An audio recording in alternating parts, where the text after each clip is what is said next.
Eu sou Matheus Ferreira, coordenador geral do Sintep estadual. Nós estamos hoje com mais uma edição do Sintepcast e com dois companheiros, né, de histórico de luta, né, e que também têm as suas particularidades. São professores do SOMEI, são lideranças indígenas e foram essencial no enfrentamento ao governo do Estado no início do ano, durante a greve da educação, para que nós pudéssemos revogar uma lei. Eu vou passar para eles se apresentarem e fique à vontade, camaradas. Mais velho, foi. Sou o professor Gedeão, né? Sou da etnia Arapiuns, da região de Santarém, Baixo Tapajós. Também professor da rede estadual na comunidade indígena e no ensino médio indígena. E a gente está aqui fazendo esse debate relacionado também à proposta da lei e nós vamos estar debatendo aqui com você sobre isso. Sou o professor Patrick, né? Patrick Lobato, sou da etnia Borari, território Borari, aldeia Alta do Chão. Eu sou professor do ensino médio modular indígena, tem um tempo já. E, como o Gideon falou, né, somos egressos do movimento de revogação da lei, né, da SEDUC, né, daquele janeiro que nós tivemos fabuloso. E estamos aqui para lutar e sem nenhum direito a menos. O Sintep, como principal entidade que representa o conjunto dos trabalhadores da educação pública do Pará, foi surpreendido recentemente com a construção de um PL que foi encaminhado à LEPA, né? E dentro do entendimento e da consulta que a gente fez, dentro das lideranças indígenas que nós temos contato direto no estado do Pará, nós fomos surpreendidos de que não houve um debate, não houve consulta, né? Neste sentido, nós estamos aqui hoje, né, para esclarecer o conjunto da sociedade, não apenas paraense, porque nós estamos aí à véspera da COP30, que tem toda uma leitura e uma particularidade de uma política diferenciada para o meio ambiente, entendendo a conjuntura em que os povos indígenas e o peso que os povos indígenas têm dentro desse debate, e aí nós fomos surpreendidos. Eu queria perguntar, né, aos professores, às lideranças, qual a avaliação que vocês têm do PL que dispõe sobre a política da educação indígena no Pará. Então, a nossa avaliação, tudo começou a partir da revogação, né? Nós passamos aí o janeiro todo na reivindicação e terminou com a revogação da Lei 10.820. E a partir daí se propõe a criar GTs de trabalhos e se fazer também a consulta aos povos indígenas. E recentemente, né, assim como todos, nós fomos pegos de surpresa com o projeto de lei encaminhado para a apreciação da Câmara, sem o devido debate que a gente teria que fazer, né? A socialização final desse debate para poder contemplar nossas propostas. E o mais grave é que grande parte das nossas propostas elas foram retiradas do projeto de lei. Então é uma surpresa para nós e aí a gente vem agora aqui falar sobre como é que está hoje a questão do projeto de lei que dispõe aí sobre a política estadual de educação escolar indígena. E um dos pontos interessantes, né, em relação a isso, é que um dos acordos, né, que nós tínhamos lá dentro da proposição, quando foi terminado o processo de ocupação da SEDUC, foi que todos os povos, né, as 8 etnorregiões fossem chamados para essa discussão, né, e nós não tivemos essa discussão, que inclusive, como o Gideon acabou de falar, algumas proposições foram subtraídas da lei, né, que nós ajudamos a construir, né, no nosso debate, no nosso seminário, e isso aí viola um direito, né, um direito que nós temos de consulta, né, dentro desse processo, porque trata de uma lei que ela vai reger a educação escolar indígena daqui para frente, então a gente não tem como fechar os olhos para isso, né? Vários direitos tirados aqui, vários artigos colocados nessa lei que violam alguns direitos da educação escolar indígena. E o que é interessante, na verdade, o que mais chamou a atenção foi esse fato do governo não ter chamado a gente, né?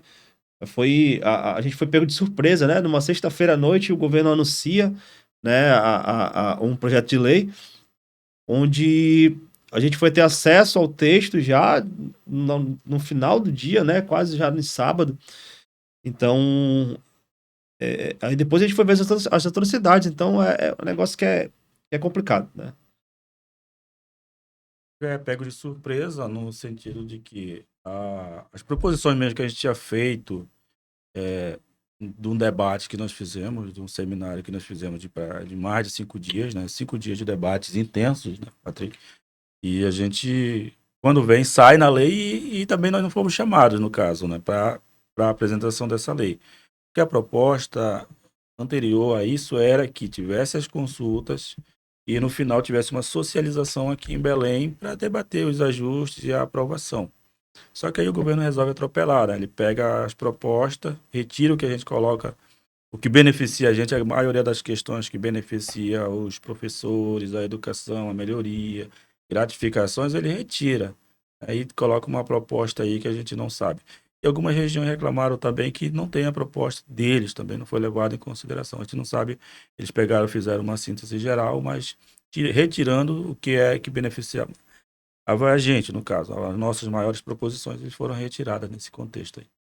Perfeito, Gideon. Então, dentro dessa perspectiva, eu pergunto para vocês, você já fez uma introdução muito significativa, mas eu queria que vocês pudessem ser bem pontuais também sobre quais os retrocessos para a educação indígena que o PL apresenta. Tá? A gente consegue citar, né, uma boa gama, né? Então, por exemplo, um dos principais pontos que tem, a ausência de um PCCR, né? A ausência de planos de cargos e carreiras ali para o professor do magistério indígena. A lei, esse projeto de lei, ele fala somente de uma parte, né, que seria a gratificação, né, do professor temporário, tá? Que a de vigência de 40% e lá na lei ele tornou aos 80% do que era. Nós temos dentro desse PCCR, lá dentro dessa questão da lei, nós fizemos um artigo, né, inclusive foi o artigo 58 da nossa proposição, onde tratava sobre licenças, né, de professores. O governo retirou também, tá? Então a gente ficou vago, né? Nós colocamos, por exemplo, como licenças-prêmio, saúde, maternidade, que as gratificações, as vantagens dela não fossem mexidas, o governo retirou. A perda da autonomia, né, das lideranças de fazer a indicação, né, de trabalhar ali, por exemplo, com a base para fazer a indicação de professores. Essa autonomia ela vai ficar exclusiva para o Conselho, né, Estadual de Educação, sendo que o Conselho vai ter um representante de cadete na região. Então, essa autonomia que as lideranças têm, né, que é isso aí, para a gente é sagrada, essa autonomia, de que cada território tem a sua própria, o seu próprio jeito de indicar professor, o seu próprio jeito de ver o funcionário, o servidor ali. E a lei ela retira, né, esse direito. Tanto é que ela fala que até então, até o conselho não ter o seu protocolo, né, pronto, ainda fica com as aldeias, mas depois que o protocolo ficar pronto, é retirado delas, tá? Outro ponto interessante que tem lá, né, posso até citar o artigo, por exemplo, no 51, os nossos mais velhos, nós temos uma disciplina de notório saber, né, o Gideon mais do que eu sabe falar sobre isso, mas essa disciplina de notório saber, né, que são os mais velhos, não há obrigatoriedade deles em ter um curso superior, né? Eles têm a sua própria vivência, a sua própria vivência, o seu tempo de vida já é a sua escola, já é a sua faculdade. E aí o governo retira essa indicação deles com o ensino médio ali e exige que eles tenham base na BNCC, né? Ou seja, então ele tem que ter uma formação mínima para poder conseguir trabalhar aquilo. Então, por exemplo, um mais velho da nossa aldeia, do nosso povo ali dentro do território, ele não vai ter uma formação, mas ele tem essa formação de vida, que ele pode passar. O Estado está retirando isso dele. né, essa autonomia. A exclusão, por exemplo, de territórios em estudo.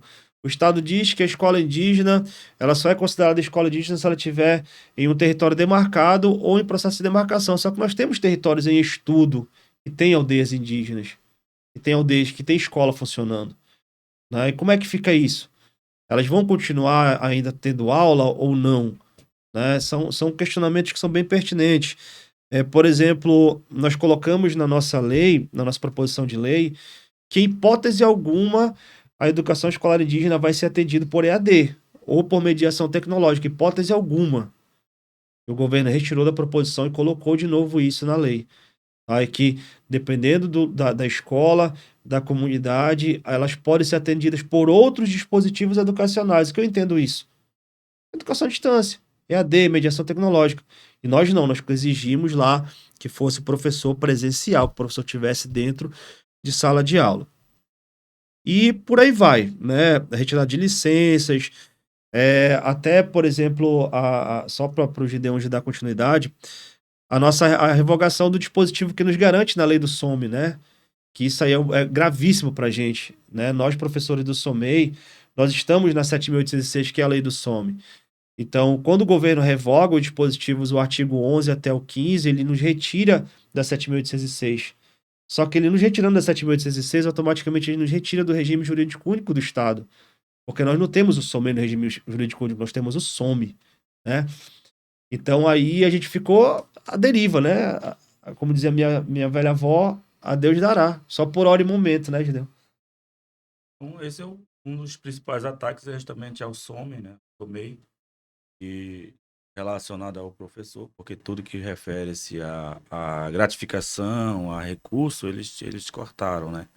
Então, o SOME em si recebe uma gratificação para deslocamento, para eles pegam essa gratificação, retiram e fazem uma outra modalidade que eles dizem que é por área de complexidade.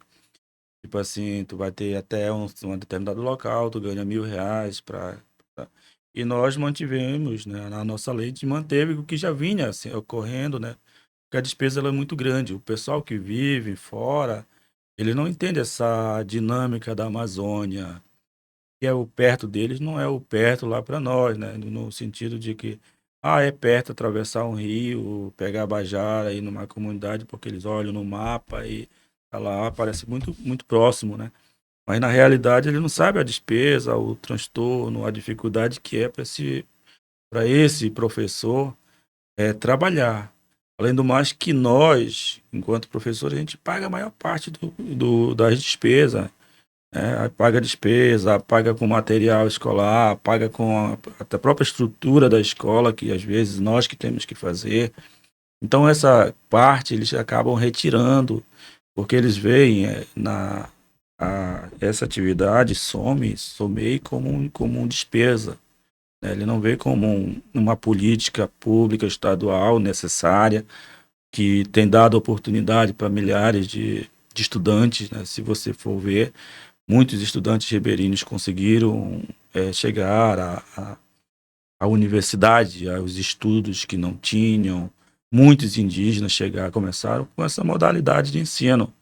Então, para o Estado, a modalidade SOMEI é apenas um gasto, e não esse investimento educacional que a gente sempre está dizendo, né, Patrick? É um investimento, é algo muito, assim, preciso e que não pode ser eliminado. O SOMEI ele deve resistir. Com a revogação da lei, a gente traz o SOMEI para discussão, o SOMEI para discussão, justamente porque é necessário e é uma política importante para a formação desses nossos parentes lá que estão em áreas muito distantes, áreas remotas, áreas de difícil acesso. Então, esse ataque ele vem nesse sentido e a gente está aí resistindo justamente por isso, porque isso aí fere o nosso direito e o nosso acesso à educação. Sucatear mais do que já está é uma prática que eles têm feito, né? Além de não investirem no ensino médio. O relato que vocês colocam, né? Diante do conjunto, né, de ataques e retrocessos, da forma que a educação indígena vem sendo implementada no estado do Pará, E eu pergunto para vocês, eu acho que precisa isso precisa ficar bem explícito, né, nesse nosso Sintepcast. Eu pergunto para vocês, houve consulta prévia como determina a legislação? Sobre a consulta prévia, a consulta prévia ela não foi feita como deveria ser feita, né? O governo, desde o início, nós pedimos que as consultas fossem feitas aos territórios, né? Só que aí o governo concentrou algumas reuniões nas aldeias e em outras, considerando isso como consulta prévia, né? E aí, específico de Santarém, houve apenas um seminário em Santarém que eles propuseram de fazer em 2 dias, salvo engano, eram 2 dias, e nós resistimos e passamos 5 dias discutindo a lei. Então, uma da maior parte dessa revolta, além de não ter feito a consulta prévia, nós fizemos o seminário para não ficar de fora da discussão. E no final desses 5 dias de discussão, a grande parte da discussão ela não aparece na lei, né? Todas essas nossas propostas. Então é isso que a gente tem reclamado. A consulta prévia ela não foi realizada como deveria ser feita. Na realidade, ela não foi realizada. O Baixo Tapajós pediu que as consultas fossem, né, para as aldeias, para os territórios, mas eles não conseguiram, alegavam falta de recurso. E fizeram isso atropeladamente, né, esse seminário. E uma das maiores reclamações da região é que essa consulta prévia ela deveria ter sido feita. E, além de ser feita, ela teria que ser levada em consideração. E quando eles mandam o projeto, eles retiram grande parte das discussões essenciais para o nosso andamento da educação. E, até é interessante de falar sobre isso, porque uma coisa que foi batido muito, né, em relação a essa questão. Foi consulta ou não foi consulta, né? Não foi consulta, tá? A gente deixou bem claro isso desde o começo. A gente falou pro pessoal que estava lá do governo que não tinha sido consulta, que tinha sido seminário, tá? Como eu falei no começo para ti. Pra gente, o maior problema que tá aí é essa falta de discussão do governo em relação ao texto final, né? Nós temos, como eu falei, 8 etnorregiões e a nossa região ficou de fora. O Baixo Tapajós é a região que concentra a maior quantidade de povos indígenas do Pará, é o Baixo Tapajós. Nós ficamos de fora dessa discussão, né? Então, a gravidade disso aí ela é muito grande, né? Mas tem representatividade de vocês no governo? Não, a gente tem a nossa coordenadora, né? Faz parte, mas nós precisávamos discutir esse texto final, né? Até porque, com as nossas ressalvas ali, a gente tem autoridade para falar sobre o que nós escrevemos. E nós não fomos chamados em relação a isso. Então, a gravidade disso aí é muito grave mesmo. Eu pergunto para vocês, né? Diante de tudo que vocês estão colocando, né? Estão externando a leitura, né? Do ataque que vai ser, caso essa lei seja aprovada da forma que está, eu pergunto para vocês como é que fica a autonomia das lideranças indígenas do território paraense caso a lei siga da forma que está. A lei ela vem atropelando desde o início, né? Desde o tempo da ocupação, ele vem atropelando essa autonomia das lideranças, né? O que a gente tem colocado isso. Por isso que nós resistimos, porque assim, a gente entende da lei, a gente sabe o que é preciso, sabe da autonomia dos povos, por isso que a gente pede a consulta para chegar lá e discutir com os parentes. Só que, assim, quando ele faz uma lei que vem atropelando, não leva em consideração a fala da liderança, não leva, eles conseguem resolver mais institucional, isso aí quebra essa autonomia, né? E o nosso próprio direito mesmo, enquanto debatedor. Porque nós somos professores indígenas, somos professores ribeirinhos, somos professores que estamos lá na base. Somos nós que conhecemos e sabemos das nossas necessidades. E aí eles fazem isso, de certa forma, atropelando toda essa autonomia, toda essa parte do debate, que é importante para se fazer, né? Nós passamos, no seminário lá, foram 5 dias debatendo, falando, tirando, discordando, mas assim, foi debate intenso. Para não ser levado em consideração, aí fica muito chato essa questão. E a gente sabe que isso é uma prática do governo, né, de não ouvir a população. Mas a gente, como movimento organizado, a gente está sempre confrontando, mostrando que nós entendemos da lei e que não é fácil enganar a gente assim, né? Eles se enganam no autoritarismo, mas no debate eles não conseguem vir para nos enganar no debate aqui. E é o que é mais interessante, né, sobre essa retirada, né? É, os povos tradicionais, né, de acordo com falando de educação, de acordo com a 05, têm autonomia total para decidir dentro do seu território sobre o que deseja fazer, né? E quando você tira essa capacidade das lideranças, por exemplo, é, de indicar gestores, né? O que o governo diz que esses gestores vão ser indicados pelo Conselho Estadual de Educação, os coordenadores pelo Conselho Estadual de Educação. Então, quando você retira das lideranças essa autoridade que eles têm, né, que nós respeitamos isso dentro da aldeia, porque são os mais velhos, são as pessoas que já viveram mais, né? Não adianta você ter um doutorado e você não ter uma experiência de vida como eles têm. Isso aí é grave. Por quê? Porque, por exemplo, eu vou colocar alguém, o conselho, eu vou colocar o nome de alguém, eu sugeri dentro da aldeia o nome de alguém para ser gestor da escola, que é uma pessoa que não participa do movimento, uma pessoa que não tem histórico de luta, uma pessoa que não entende realmente como o movimento funciona, e aí o conselho resolve que essa pessoa passe, que seja gestor da escola. Como que essa pessoa vai gerir uma escola desse jeito? Como ela vai coordenar um sistema, né, como tem agora aqui, né, o subsistema que o governo chama, até uma sugestão, né, Gideon? Que fosse criada uma Secretaria de Educação Escolar Indígena, e o governo não criou uma secretaria, mas criou um subsistema, né, que ainda vai depender da SEDUC para tudo, né, que a gente queria essa autonomia, mas também não teve. Então, a gravidade é muito grande, né, quando você retira esses direitos aí das lideranças, a gravidade ela é muito, muito grande. Eu pergunto para vocês, né? Parece que eu tô tendo aqui um déjà vu, vamos dizer assim, e veio na cabeça a Lei 10.820, que o governo Helder aprovou sem nenhuma discussão, sem nenhum debate, né? E teve que voltar atrás, né? Com uma ampla movimentação feita pelo Sintep, pelos parentes, lideranças indígenas, pelos quilombolas. E eu pergunto para vocês aqui, qual será a movimentação, né? Se o governo insistir em querer aprovar esse PED do jeito que está, sem fazer um amplo debate? Nós estamos aqui na condição de mensageiros, né, do movimento.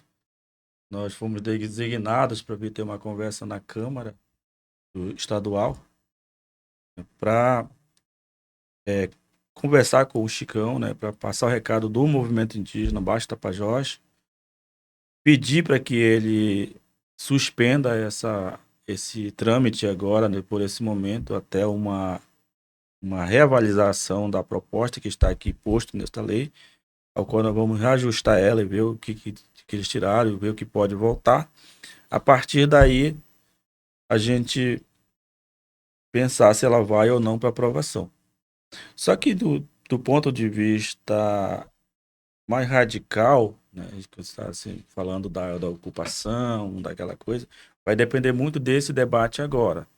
Então, foi lançado o pedido para suspensão do trâmite agora, e aí nós vamos ver como é que eles vão reagir, né? Se eles insistirem, dizer, nós vamos aprovar, já foi feito o debate que tinha que ser feito, aí o movimento ele toma outro rumo, ele toma outros encaminhamentos. Aí a gente não sabe o que é ainda, né? Então vai muito da questão, se vai ocupar, se vai protestar, onde que vai ser, se vai ter, por exemplo, agora é um momento de COP também, nós temos uma previsão de protesto também relacionado a isso, então o desafio ele está aí agora, nesse momento, né? Nós não sabemos o qual vai ser o posicionamento, porque a gente sempre espera o posicionamento da nossa organização, das nossas lideranças.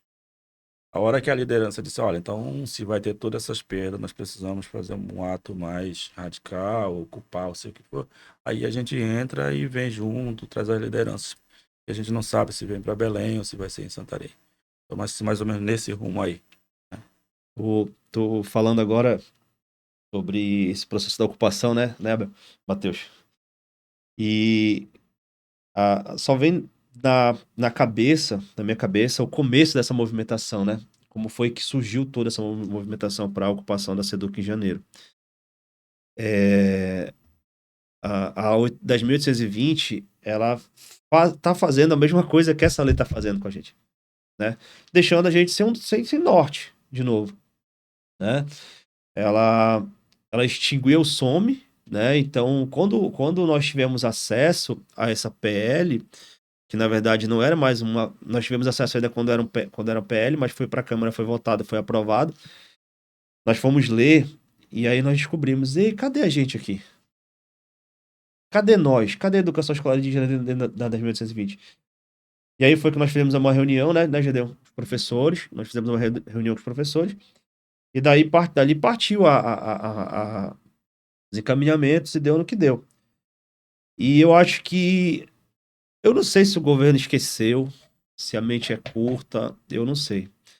Mas o recado é que se essa lei passar sem a discussão, sem o comprometimento com os povos ali participando realmente dela, aí nós vamos ter que tomar algumas atitudes, né? Infelizmente, as mais radicais. A gente vai chamar para o diálogo primeiro, porque, né, a gente conversa primeiro. Para você ter uma atitude radical, a gente tem que ir para o diálogo. E nós temos um diálogo já, né? Vamos marcar com o governo para conversar.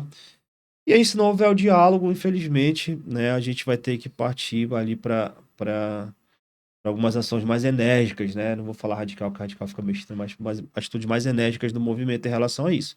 Porque do jeito que tá, o movimento não aprova, e se ela passar do jeito que ela tá aqui, o movimento vai ter que tomar atitudes mais enérgicas em relação a isso. Então, nós estamos finalizando, né? Chegando ao final do Sintepcast. Quero agradecer a participação de vocês, que são professores do SOMEI, indígenas. Nós temos uma história de luta em que nós entramos em uma greve juntos, saímos de uma greve juntos, nós aprovamos também na nossa Assembleia Geral que nós estaremos sempre juntos.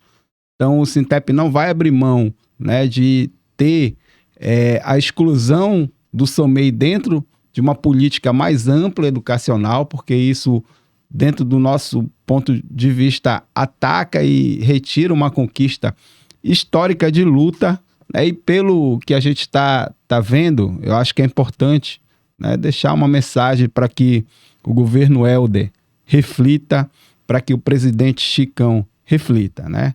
Do jeito que está, o que a gente deixa claro é que não vai ter golpe, vai ter luta. Essa é uma frase e uma palavra de ordem que o Sintep utiliza diante de uma situação que a gente percebe que nós estamos sendo atacados. Queria que vocês pudessem dar uma saudação, né, final para a gente finalizar o nosso podcast. Então, assim, desde a ocupação, tudo que a gente tem visto, a união ela foi fundamental, né? ITEP, professores, indígena, educação indígena no caso, a organização indígena, ribeirinha, todo mundo. E foi fundamental para essa nossa conquista a partir da revogação. E a gente continua reafirmando essa questão desse compromisso com a união dos povos, né? Eu acredito que o governo do estado ali deva refletir, pelo menos seria necessário que ele refletisse esse ataque que nós temos falado, inclusive nós falamos presencialmente para ele. Está atacando um direito fundamental nosso. A lei 10.820 retirava o SOME, parte do SOMEI. A outra lei agora continua retirando, parece que há uma tentativa de eliminar o SOME nesse aspecto aí. E a gente passa esse recado, seja para o governador, para quem está ouvindo, que a gente precisa dessa união para poder manter o que nós já temos. Foram direitos conquistados mais de 40 anos de luta. A educação, quem conhece a região ribeirinha sabe, quem mora na Amazônia sabe as dificuldades que é. Então, atacar a educação é atacar um povo de modo geral. Então, a gente pede assim, a população, né, que entenda isso, né, às próprias organizações indígenas, porque a organização que nos representa no Estado, né, que é uma secretaria estadual, né, ela fica do lado do governador e acaba deixando a gente de fora, né? Então, você vê que essa aprovação que houve, esse encaminhamento dessa proposta de lei, estava apenas 2 representantes ali de 2 organizações que são, teoricamente, indígenas, mas que caminham junto ao governador, né? Então, a gente quer mostrar aí para a população que nós estamos nessa luta, ela é justa, digna, é uma luta louvável, né? Que é pela educação, é pelo direito, é pela vida mesmo, daquelas pessoas, daqueles jovens sonhadores que estão lá e não têm acesso à educação e que não teriam se não tivesse essa modalidade. Então, atacar essa modalidade, atacar a educação lá é dizer, não, vocês não precisam estudar. E, na realidade, eles precisam, sim, o mundo evoluiu, todo mundo está evoluindo, e não seria diferente para nossas escolas lá, né? Ter o indígena formado, ter o quilombola formado, ter o ribeirinho em si formado, todas as pessoas que moram à margem do rio, nas florestas aí, todo canto. Tá? Então fica esse meu recado aí para vocês, para todos, e dizer que nós estamos na luta, continuamos nesse espírito de liderança mesmo, debatendo, que é o nosso foco fundamental, é o debate. A movimentação de ocupação, movimentação de protesto, ela já é uma consequência da falta de diálogo, falta de debate, né? Então, se não somos levados em consideração, às vezes a gente precisa de fato fazer. Bom, eu né, encerro agradecendo ao Sintep, né, por essa parceria. Eu faço parte do Sintep desde 2012, 13. Então,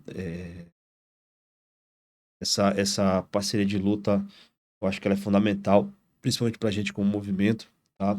Agradecendo na pessoa do Matheus aqui também. E dizer que não tem outro método e nem outro jeito da nossa população se esclarecer e saber dos seus direitos senão pela educação. Não existe. Nós fazemos uma luta legítima, né? É o que eu falo para todo mundo. Que o movimento indígena, quando fala de educação, ela é encrenqueira, isso que aquilo. Não, nós fazemos uma luta legítima. Por quê? Porque muito se fala do território indígena, meio ambiente, crédito de carbono, isso aqui, isso, aquilo outro. Mas a gente acaba esquecendo de quem faz a preservação ali, é o indígena, é o ribeirinho, é o quilombola. O que nós podemos deixar para eles ali como legado, como herança, é a educação. Né? É a partir desse movimento de educação é que eles vão saber os seus direitos ali. Então, qual é a preocupação do governo em relação a isso aqui?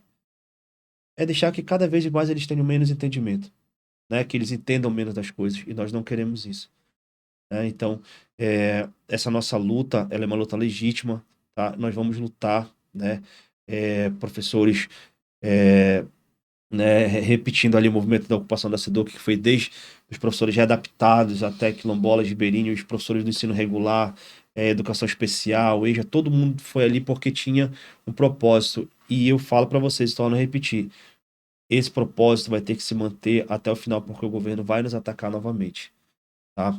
Então é o recado que eu deixo aqui, um agradecimento, né? Eu não sei, eu não tive a oportunidade de agradecer também a todos lá na SEDUC, mas se não fosse o movimento em conjunto, a gente não ia conseguir, tá?